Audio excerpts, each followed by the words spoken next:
মনোযোগ সহকারে শুনলে এবং মানার মতন মেনে নিলে বাবাজি রব্বে কাবা জান্নাতে যাওয়ার সোজা রাস্তা দেখায় দিবেন, হেদায়েতের সার্টিফিকেট আল্লাহ দান করে দিবেন। আল্লাহ পাক ডাক দিয়ে বললেন, নবীজি এই কোরআনের দিকে যে মানুষগুলি আগায় আসবে, এই কোরআনের ডাকে যারা সাড়া দিবে, আমি আল্লাহ পাক জানায় দিলাম নবী গো, যেই মানুষগুলি আমার ডাকে সাড়া দিবে, যারা আমার আইন মানবে, যারা আমার কালামুল্লাহর ডাকে সাড়া দিবে, আমার কোরআনের আহ্বানে যারা সাড়া দিবে, ওগো নবীজি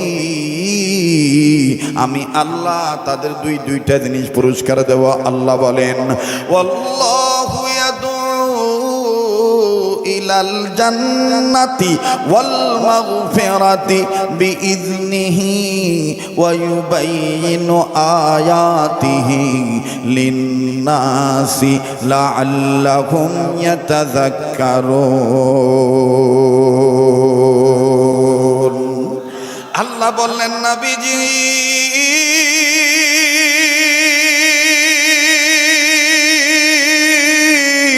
মানুষ রূপে যারা জন্ম নিয়েছে গো নবীজি, এই মানুষগুলো যদি আমার কোরআনের দিকে আগায় আসে, আমার কোরআনের আন্দোলনকে সমর্থন যদি করে, আমার কোরআনের পক্ষে যদি তারা আগায় আসে, আমি আল্লাহ পাক জানিয়ে দিলাম আমি তাদের জীবনের গুনাহ মাফ করে দেব, আমল নামায় আমি আল্লাহ জান্নাত থেকে ধন্য করে দেব।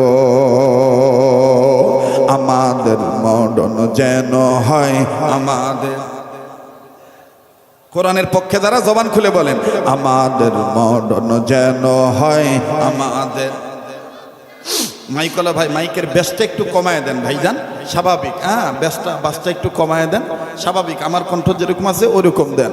আমাদের মরণ যেন হয়, আমাদের, আমার ভাইরা আমার বন্ধুগণ বলেন তো দেখি আবার আমরা গোলামি করি কার? আর একবার বলেন, গোলামি করি কার? এ বন্ধু,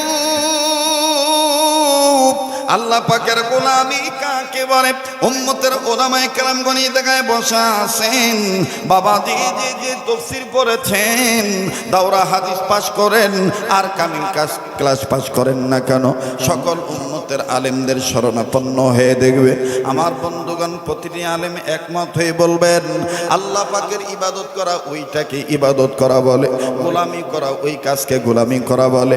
যেই বান্দা আল্লাহর হুকুম মতে, নবীর তরিকা মতে, আল্লাহর আইন অনুযায়ী, কোরআনের বিধান অনুযায়ী এবং রসুলের সুন্নাহ মোতাবেক মুসলমান যতটা কাজ করবে, প্রত্যেকটা কাজই হবে ইবাদত। কথা বলেন ঠিক না বেঠিক? মুসলমান যদি সালাত কায়েম করে আমার বন্ধুগণ, সেটাও হবে ইবাদত। আরে বাবাজি, বারবার বলি রে বন্ধু, কারো দেওয়া দেখে কেউ যাবেন না, তবে একটা কথা মনে রাখবেন, শেষ ভালো তার সব ভালো তার, বলছেন নবী সরওয়ার। সবার ভাগ্যে মোনাজাত জুটবে না, গর্ব করে বলতেছি না, দোয়া নেওয়ার জন্য বলছি বাবা। এই পাগলের সাথে মোনাজাত করলে আপনি ঠকবেন না, এই পাগলের সাথে দু হাত তুলে আল্লাহর কাছে কান্নাকাটি করলে ঠকবেন না, এই পাগলের চেহারার দিকে তাকাইলেও বাজান আপনার লস হবে না। কেননা আল্লাহ রাব্বুল আমিন মায়ের দোয়ার বরকতে, আপনাদের দোয়ার বরকতে আল্লাহ দয়া করে আমার বন্ধুগণ এক বছরের মধ্যে প্রতি বছর বারবার মক্কা মদিনায় নিয়ে যায়। আল্লাহ পাক তারই গোলামকে এই হাতটা দিয়ে বারবার কাবা ধরায়। আরে বন্ধু, এই হাতটা আল্লাহ ওয়ালাদের হাতের সাথে লাগানো, তাই বলছি বাদান, ইবাদত কাকে বলি? আর ইবাদত কোন পথ পদ্ধতিতে করলে, কোন পথ পন্থায় করলে আল্লাহর সাহায্য আমি আপনি পাবো? আমি আপনি বাজান এখন গরিব আছি, আমার কঠিন রোগ দূর হয় না, আমার ব্যবসা বাণিজ্যে বরকত হয় না, আমার চেহারা সুন্দর হয় না, আমার সংসারে শান্তি আসে না, আমার বন্ধুগণ আমার আয় রোজগারে বরকত হয় না। বাজান রে, হয়তো বা তোমার কাজের মধ্যে আল্লাহর হুকুম নাই, নবীর তরিকা নাই, মুসলমান ভাইরা আমার বন্ধুগণ, সালাত কায়েম করা যেমন ইবাদত, রব ঘোষণা করে দিয়েছে, বান্দা আমার শোনো, তোমরা যদি তোমাদের খাদ্যের অভাব দূর করতে চাও, তোমরা যদি আমার পক্ষ থেকে নিরাপত্তার চাদর পেতে চাও, আমি আল্লাহ রব্বুল আমিন জানিয়ে দিলাম, তোমরা রীতিমতো আমার ঘরের ইবাদত করো, আমার ঘরে যে ইবাদত করো, তাইলে আমি আল্লাহ তোমাদের খাদ্যের অভাব দূর করে দেব। পেটে ক্ষুধা লাগলে আমি আল্লাহ খাদ্য দিয়ে দেব, খাদ্য দান করব। আর ভয় পাইলে নিরাপত্তার চাদর আমি আল্লাহ দিয়ে দেব। আল্লাহ বলেন, ফালিয়াবুদু রব্ব হাযাল বাইত আল্লাযী আত'আমাহুম মিন জু'ইন ওয়া আমানাহুম মিন খাউফ। ইয়্যাকা না'বুদু ওয়া ইয়্যাকা নাস্তাঈন। পড়েন, ইয়্যাকা না'বুদু ওয়া ইয়্যাকা। এরপরের আয়াত হলো ইহদিনাস সিরাতাল মুস্তাকিম। আল্লাহর কাছে আমি আপনি প্রতিদিন আমার ভাইরা সর্বাধিকভাবে নামাজ যারা 5 ওয়াক্ত আদায় করি, বাজান রে হিসাব করে দেখবেন, একবার নয়, দুইবার নয়, 48 বার আল্লাহর কাছে বলি ইহদিনাস সিরাতাল মুস্তাকিম। আল্লাহ তোমার কাছে সিরাতুল মুস্তাকিম চাই। আল্লাহ পাক সূরা ইয়াসিনের আয়াত দ্বারা জানিয়ে দিলেন, আমার কাছে সিরাতুল মুস্তাকিম চাও, আমি আল্লাহ পাক তোমাদের জানিয়ে দিলাম সিরাতুল মুস্তাকিম ওই পথে। কোন পথ? ওয়া আনিবুদুনি। পড়েন না, ওয়া আনিবুদুনি হাযা সিরাতুম মুস্তাকিম।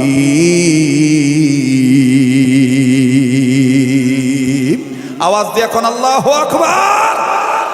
আল্লাহ বলেন সিরাতুল মুস্তাকিম, রামের পথে নাই, বামের পথে নাই, চ্যাটার্জির পথে নাই, মুখার্জির পথে নাই, মানুষের তৈরি করা আইনের পথে নাই।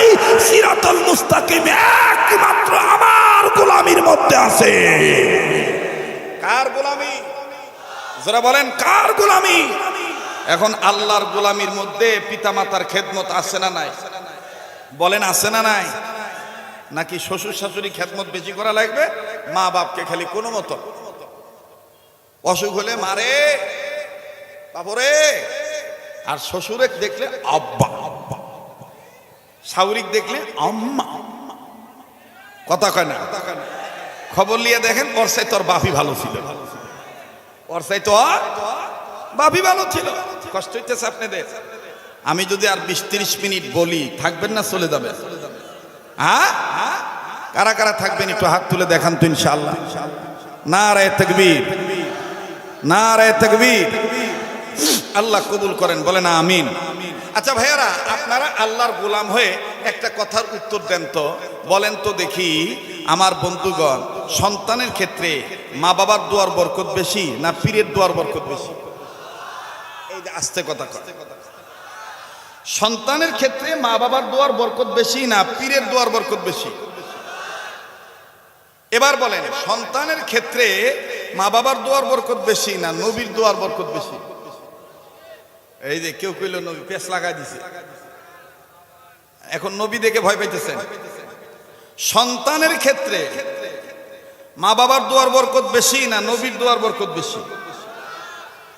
সাহস করে বলেন, যারা মা বাবাকে ভালোবাসেন আওয়াজ দিয়ে বলেন মা বাবা। বলবেন হুজুর এটা কেমন কথা বললেন? এটা আমার কথা না, এটা সহিহ হাদিসের কথা। মুসলমান ভাইরা আমার বন্ধুগণ, সাহাবী আনাস রাদিয়াল্লাহু তাআলা নাম আমি আপনি অনেকেই শুনেছি। হযরত আনাস রাদিয়াল্লাহু তাআলা আনহু একেবারে গরীব মানুষ ছিলেন বন্ধু। আরে বাবাজি, হযরত আনাস রাদিয়াল্লাহু তাআলা জীবনীতে পাওয়া যায় রাসূল করিম সাল্লাল্লাহু আলাইহি সাল্লামের ঘনিষ্ঠ সাহাবী আনাস রাদিয়াল্লাহু তাআলা গরীব মানুষ ছিলেন। ভাই গো দেখেন আল্লাহ পাক কেমনে তাকে ধনী বানায় দিলেন। মায়ের দোয়ার বরকতে ধনী বানাইলেন নাকি নবীর দোয়ার বরকতে ধনী বানাইলেন? ভাইয়া, দোয়া চাওয়া দরকার দরকার কোথায় আর দোয়া চাই কোথায়? বারবার বলতেছি বন্ধু, সবার বয়ান বোধগম্য হবে না, সবার অন্তরে কিন্তু বাদানি কথাগুলি আমার ভাইরা রেখাপাত করবে না।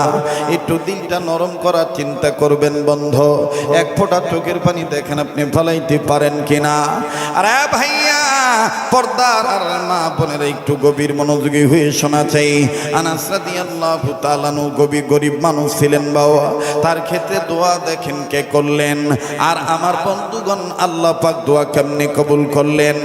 আল্লাহ দে বললেন, ওয়া আনিবুদুনি হাদা সিরাতুম মুস্তাকিম। আমার বন্ধুগণ, সিরাতুম মুস্তাকিম হলো, সিরাতুল মুস্তাকিম হলো গোলামির পথে, আল্লাহর আইন মানার মধ্যে, নবীর আদর্শ বাস্তবায়ন করার মধ্যে। কেমনে রে বন্ধু? একটু খেয়াল করে শোনা চাই। হযরত আনাস রাদিয়াল্লাহু তাআলা, ছোট মানুষ, বালক মানুষ, এখনো বিবাহ শাদী করেন নাই, নবীজির দরবার থেকে মায়ের দরবারে মাঝে মধ্যে যায়। একদিন আনাস রাদিয়াল্লাহু তাআলা বিশ্ব নবী মুহাম্মদ সাল্লাল্লাহু আলাইহি সাল্লামকে ডেকে ডেকে বলতেছেন, আল্লাহর পয়গম্বর, ওগো নবীজি, অনুমতি যদি দিতেন গো নবী, আমি আমার মায়ের দরবারে যাইতাম, মা জননীর খেদমত করতাম। আল্লাহর হাবিব নবী মুহাম্মদ সাল্লাল্লাহু আলাইহি সাল্লাম বললেন, আনাস রে, মায়ের খেদমতে যাওয়ার জন্য আমি নবীর অনুমতি লাগবে না, আমি নবীর অনুমতির প্রয়োজন নাই, মায়ের খেদমত করতে পারলে আল্লাহ খুশি হয়ে যায়। আর যুবক ভাইরা, ইসলামী আন্দোলন করো, লেখাপড়া করো, মাস্টারি করো, ডাক্তারি করো, পোদ্দারগিরি করো, মাতব্বরগিরি করো, চেয়ারম্যান হও, আর যাই কিছু হও, মেম্বার হও, ব্যবসা করো, পেশন চাকরি করো, প্রবাস জীবনে থাকো, মনে রাখো, মায়ের অন্তর যদি কষ্ট দাও, বাবার কথা যদি তুমি না মানো, মা বাপকে যদি তুমি ভক্তি শ্রদ্ধা না করো, আল্লাহর কোরআন মোতাবেক যদি তাদের ভরণ পোষণ না করো, আল্লাহর কোরআন মোতাবেক, রাসূলুল্লাহর হাদিস মোতাবেক যদি তুমি তাদের দেখশোনা না করো, আল্লাহ পাক কিন্তু তোমাকে মাফ করবে না। কথা বলেন ঠিক কিনা? আরে বাবাজি, সাহাবী আনাস রাদিয়াল্লাহু তাআলা নবীজিকে ডাক দিয়ে বললেন, ইয়া রাসূলুল্লাহ, আপনি অনুমতি দেন, আমি আমার মায়ের কাছে যাও, আমি আমার মায়ের খেদমত করব। নবীজি ডাক দিয়ে বললেন, আনাস রে, মায়ের খেদমতের কথা বলে অনুমতি লাগবে না, যাও যাও, আমি তোমাকে অনুমতি অগ্রিম দিয়ে রাখলাম। মা খুশি থাকলে আল্লাহ খুশি হয়ে যায়। হযরত আনাস রাদিয়াল্লাহু তাআলা আনহু আমার বন্ধুগণ নবীর দরবার থেকে যখন মায়ের দরবারে যায়, বাবাজি, মা জননী আনাসকে দেখে চমকে উঠলেন, খুশি হয়ে গেলেন। বাবা, মা কেমন জানি আনাসের বারবার মুখ দেখে, একবার নাকে হাত দেয়, আর একবার কপালে হাত দেয়। আমার বন্ধুগণ, আমার ভাইরা কেমন জানি বডিতে হাত দেয়। আনাস ডাক দিয়ে বলে, মা গো, ও মা, আমি তো তোমার গর্বের সন্তান গো মা। এইভাবে দেখার কি কারণ আছে? আনাসের মা ডাক দিয়ে বলতেছেন, বেটারে, আগেও দেখেছি, কিন্তু মোহাম্মদ নবীর দরবারে যাওয়ার পর থেকে ইদানিং তোমার চেহারার মধ্যে কেমন জানি নূর চমকায়, তোমার চেহারার মধ্যে কেমন জানি আলো দেখা যায়। সাহাবী আনাস কান্দার ডাক দিয়ে কয়, মা গো, এই চেহারার আলো, এই চেহারার সৌন্দর্যে নূর আমি আনাসের না গো মা, এটা হলো নবীজির সোহবতে থাকার বরকত। আওয়াজ দিয়া বলেন না সুবহানাল্লাহ। ওগো বাগমারা থানার বাপ্পাইরা, পর্দার আড়ালের মা বোনেরা গো, সাধারণ জ্ঞানের কথা, যদি আপনি আতরওয়ালার সাথে থাকেন, যদি আপনি আতরওয়ালার সাথে চলেন, আতর যদি আপনি ক্রয় নাও করেন, আতর যদি আপনি নাও কিনেন, কিন্তু বাজান আপনার গায়ে এমনি এমনি আতরের ঘ্রাণ ট্রান্সফার হবে। কথা বলেন ঠিক না ব্যাঠি? অপরদিকে বিপরীত মুখে যদি আপনি কেরাসিন তেলার সাথে ঘোরেন গো বাবা, কেরাসিন তেল যদি নাও কিনেন, কেরাসিন তেলের গন্ধ কিন্তু আপনার গায়ে লাগবে। সৎসঙ্গে স্বর্গবাস, অসৎসঙ্গে আপনি ভালো লোকের সাথে চলবেন, আপনি ভালো না হইলেও অন্তত ভালো কিছু গুণ অভ্যাস আপনার মধ্যে চলে আসবে। আর খারাপের সাথে চলবেন, আপনি আল্লাহর ইবাদত করতে পারবেন না, শয়তানির ইবাদত হবে। ঠিক কিনা বলেন? সাহাবী আনাস রাদিয়াল্লাহু তাআলা দেখে, মা, এটা আমার কোনো কৃতিত্ব নয়, এটা মুহাম্মদ সাল্লাল্লাহু আলাইহি সাল্লামের সহবতে থাকার বরকত। সুবহানাল্লাহ। এবার সাহাবী আনাসের মা ডাক দিয়ে কয়, আনাস রে, তোমাকে দেখতে বড্ড ভালো লাগে, বাবা তোমার কি খানা দরকার খেয়ে নাও। আমার বন্ধুগণ, মা যখন খুশি হয়ে গেলেন, আনাস ডাক দিয়ে কয়, আম্মু, ও আম্মু, আমি এখন নবীর দরবারে আবার যাই। আনাসের মা ডাক দিয়ে বলতেছেন, বেটারে, আবার তুমি কবে আসবা বলো না। আনাস ডাক দিয়ে বলতেছেন, মা গো, আল্লাহ তাআলা যেদিন তৌফিক দিবেন আমি ওই দিনে আসবো, তবে মা তুমি বলো আমি আবার কোন দিন আসলে তোমার ভাল লাগবে। আনাসের মা ডাক দিয়ে বলতেছেন, বাবা তুমি যখনই আসবা তখনই আমার ভালো লাগবে, বাবা তুমি আবারও চলে আইসো।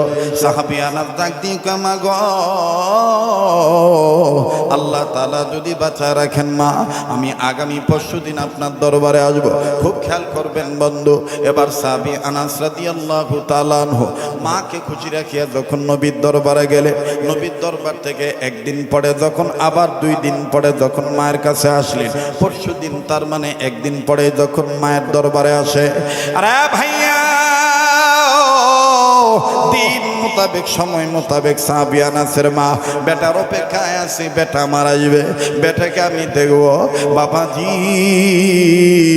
কিন্তু কিতাবের লেখক লিখে, কিতাবের মুসান্নিফগণ আমার বন্ধুগণ লেখেন, সাহাবী আনাসের মা ওই দিন নজর করে দেখে বেটা আনাসের চোখের নিচে কেমন জানি কালো দাগ পড়ে গেছে। সাহাবী আনাস কেমন জানি পেট ধরে ধরে হাঁটে, বুঝা মানুষের মতন হাঁটি।